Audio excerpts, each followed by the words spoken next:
Hi, I'm Linda Cruz here at the New Media Film Festival, and I have with me the founder and executive director of the Lavender Effect. So tell me a little bit about the Lavender Effect.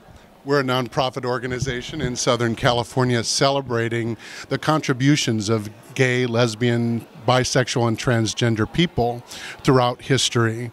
And we're telling that through a new media project, capturing these oral histories and putting them online and making them interactive so that you can search a word, a term, and learn about how you were affected by these great pioneers.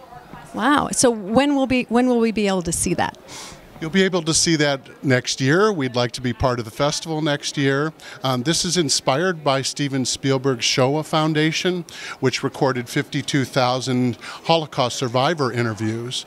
So we want to use the platinum standards to tell the history of the gay and lesbian, transsexual, although also known as the queer community. Which, by the way, is already codified into a variety of short-form videos, which actually tell the story of the pioneers, if you will, of the movement, going back to the 1950s, things that people didn't even know were going on. These people, before they get old and leave us, these are the only places now where these are archived, and this is what the Lavender Effect is doing. So it's a big deal. And we're actually bridging the gap from the pioneers to modern day society. So we're using smart technologies like social media, Instagram, Facebook to get the message out, to get the stories out of these LGBT pioneers who actually impacted us today, so people know the lineage of human society.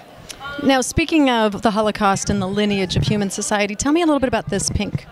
Well, gay people in the Holocaust were also thrown in the concentration camps. These stories are told in great Holocaust museums, but often they're overlooked.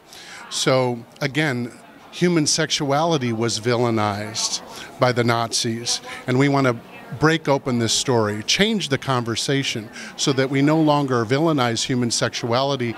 It just so happens that the gay community was kind of representative of human sexuality. But if we all realize that we're here to contribute, to be a part of this wonderful world, we're going to create something better together. And you know what's interesting, Lisa, to your point? Magnus Hirschfeld, a name that many of us haven't heard of, in Berlin in the 1920s, was the founding father of really studying human sexuality, and had this huge, this is way before Masters and Johnsons in the 1950s and 60s, as opposed to Johnson & Johnson that makes Q-tips. Magnus was the guy who actually started to understand about all the humans. And then you had great writers like Gore Vidal, openly gay, one of the greatest historians who ever lived, saying that people would always do whatever they could get away with. And these notions of shades of gray and all of that. And that's what the Lavender Effect does. It links all of human history together and puts it into videos and audio, too, that will be available with search engines for everybody anywhere who's questioning or wondering or just wants to know what makes them tick.